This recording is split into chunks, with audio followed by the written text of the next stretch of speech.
আল্লাহ বলে, বান্দা শোনো আমি রমজানকে কেমনে সাজাইলাম। 1 পুরা মাস রোজা, 2 প্রতিদিন ইফতার, 3 প্রতিদিন সাহারি, 4 প্রতিদিন 20 রাকাত তারাবি, 5 শেষ দশকে এতেকাফ, 6 শেষ দশকের বেজর রাত্রিতে শবে কদর, এরপরে 7 একটা নফল একটা ফরজের সমান, 8 একটা ফরজ 70টা ফরজের সমান, 9 প্রথম দশক রহমত, 10 মাঝখানের দশক মাগফিরাত, 11 শেষ দশক জাহান্নাম থেকে মুক্তি। আল্লাহ বলেন, জান্নাতের দরজা খুলে দিলাম, জাহান্নামের দরজা বন্ধ করে দিলাম, সমস্ত শয়তানগুলোকে শেকলে বন্দী করে দিলাম, চারিদিক দিয়া গোলাইয়া সব গুছাইয়া বান্দা রাস্তা কেবল একটাই খোলা, দরজা কেবল একটাই খোলা। পুরা রমজান রাতে আসো, দিনে আসো, দুপুরে আসো, শুধু আমার গোলামি করবা, গুনাহ ছেড়ে দিবা, আর একটা দরজা দিয়েই সবাই ঢুকবা, শুধুই জান্নাত, শুধুই জান্নাত, শুধুই জান্নাত, শুধুই জান্নাত। কারণ দরজা তো খোলা একটাই, জান্নাতের দরজা, জাহান্নামের দরজা বন্ধ। এই মাসে আমি কোনো দিকে দেব না, শুধু জান্নাত দেব, শুধু জান্নাত, শুধু জান্নাত। এজন্য বাপ মহান আল্লাহ পাক রব্বুল আলামিন বলছেন, রমজান আমি কোরআন নাজিলের মাস। আমার শায়েখ বলে, আল্লামা মুফতি মুশতাকুন নবী সাহেব বড় সুন্দর বলছে হুজুরে, যে শুনেন আল্লাহ তাআলা রমজানকে বলছেন কোরআন নাজিলের মাস, এজন্য দামি বানাই দিছেন রমজান। একটাবার চিন্তা করে দেখেন, প্রত্যেক রমজানে কোরআন নাজিল হয় না, রমজান নির্দিষ্ট একটি রমজানে না কোরআন নাজিল হয়েছে, কথা বুঝছেন না? কিন্তু ওই এক মাসে কোরআন নাজিল হয়েছে দেখা আল্লাহর এই জমিনে যতবার এই মাস ঘুরে ঘুরে আসতেছে 1450 বছর ধরে, প্রত্যেকবারই এই মাস দামি হয়ে যাচ্ছে। একটি রাতে শবে কদর কোরআন নাজিল হয়েছে, ফলে যতবার এই রাতটা ঘুরে ঘুরে আসে প্রত্যেক বছরই এই রাত দামি হয়ে যাচ্ছে। অতএব কোরআনুল কারীম এক রাত্রিতে নাজিল হইছে, এজন্য প্রত্যেকবারই ওই রাত্রি দামি। একটি মাসে নাজিল হইছে, এজন্য প্রত্যেক বছর ওই মাসটা দামি। এজন্য যে ইমানদার কোরআনকে বুকে আগলায় নিছে, কোরআনকে নিজের জীবনে গ্রহণ করে নিছে, রমজানকে আপন করে নিছে, খোদার কসম রব্বে কারীম তাকেও সারা বছর সারা জিন্দেগি দামি বানায় দিছে, দামি বানায়।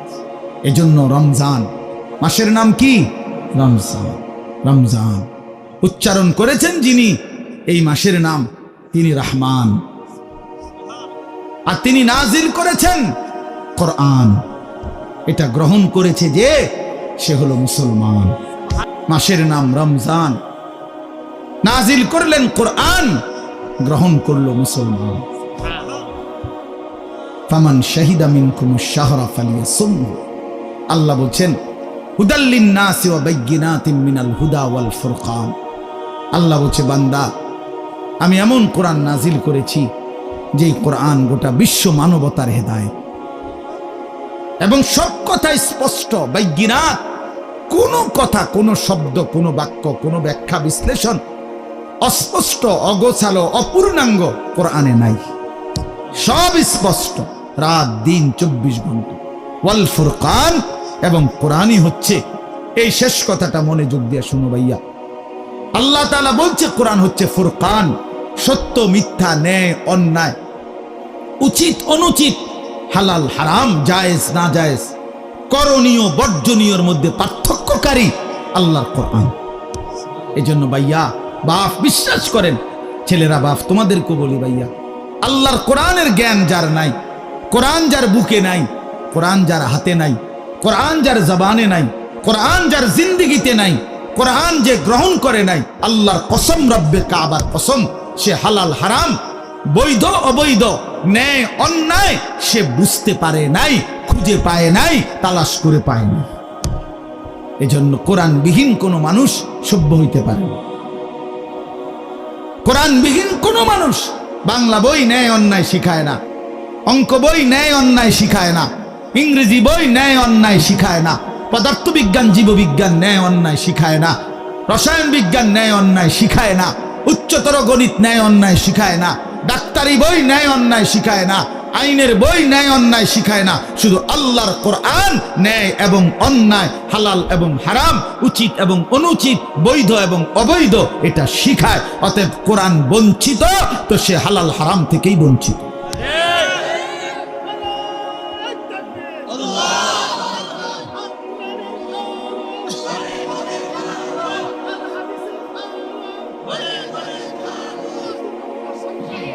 অতএব এটা ফিকির করা চাই, এটা পার্থক্যকারী জ্ঞান।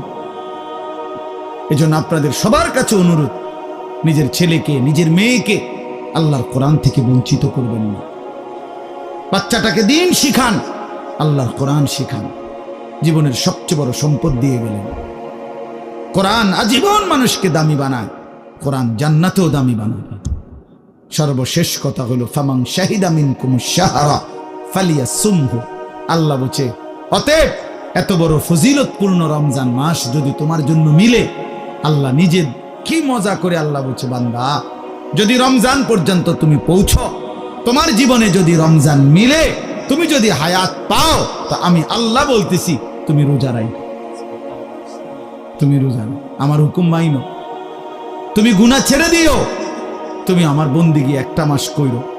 যদি বলি আল্লাহ এক মাস আপনার হুকুম মানবো, ঠিক আছে, গুনাহ ছেড়ে দিব, রোজাগুলো এবং বিধানগুলো মানবো, শরীয়তের হুকুম, আপনি আমারে কি দিবেন?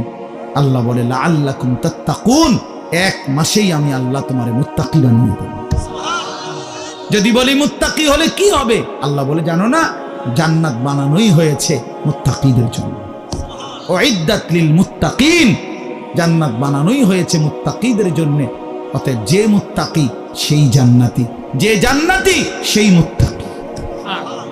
আমার কিশোর, আমার নওজোয়ান, আমার বাপ, আমার ভাই, আমার বন্ধু, আমার পর্দার আড়ালের মা বোন, সবাইকে বলি হায়াতের কদর করেন, জিন্দেগির কদর করো।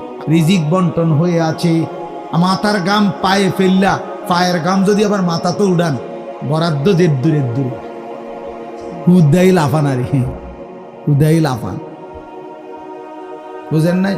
যে পরিশ্রম করে তার আয় বাড়ে, তাইলে তো সব দোকানদারের বেচা কিনা সমান হইতো।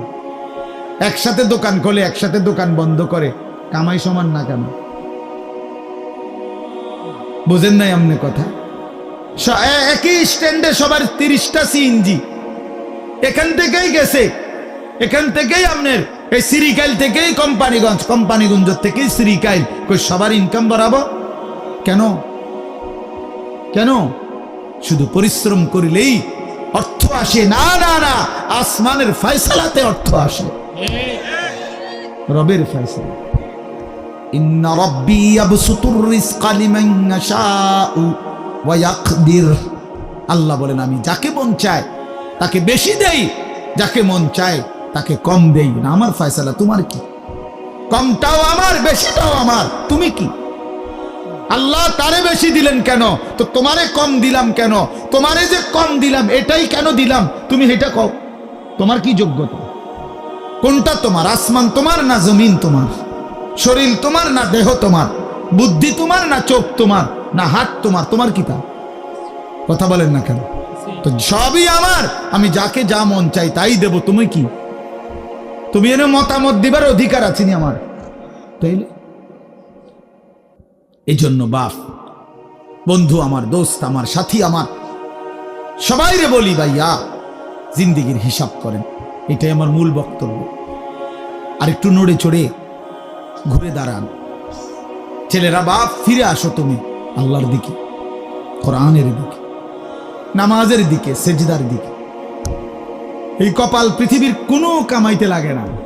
খেয়াল করে দেখেন, উপার্জনের পৃথিবীতে মানুষ দেশে থাকুক আর বিদেশ থাকুক, চাকরি করুক আর ব্যবসায়ী করুক, ক্ষেত খামারে কাম করুক আর দিন মজুরি করুক, মাড়ি কাটুক আর যাই করুক, কপাল কোনো কামে লাগায় না। বুঝো না হিসাব? কপাল কি লাগায় না? কোন কাজে লাগায় না। কপাল শুধুই সেজদার জন্য,